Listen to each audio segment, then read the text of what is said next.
जिक्र पाक हुसैन अलैहिस्सलाम का। आवाज़ साईं नजीब अहमद अवान। की दस्सां विच शहीदां दे कैडी उच्ची ज़ात शबीर दी है,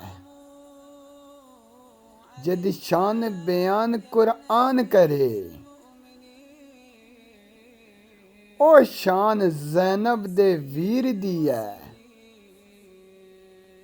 जिहदे सर दस्तार इमामत दी। जिहदे मत्थे लाठ रसालत दी, जिहदे हथ विच कुंजी जन्नत दी। मैनू हाजत उससे पीर दी है,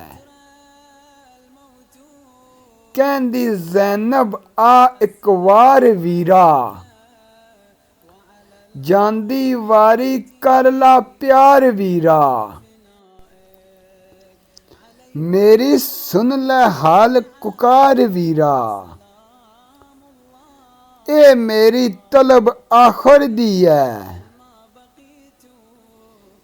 आखी रब्बा पे की डहार गई। मेरा वसदा बाग उजाड़ गई, मैनू जीवदियों सूली चाड़ गई। चली ऐसी तेग बेपीर दी है, जेड़ा काबा दोवां जहाना दा। गोसां कुतबां अबदालां दा, आज़म भी ओदे दर दा गदा। जिन्नू लाज गरीब अमीर दी है,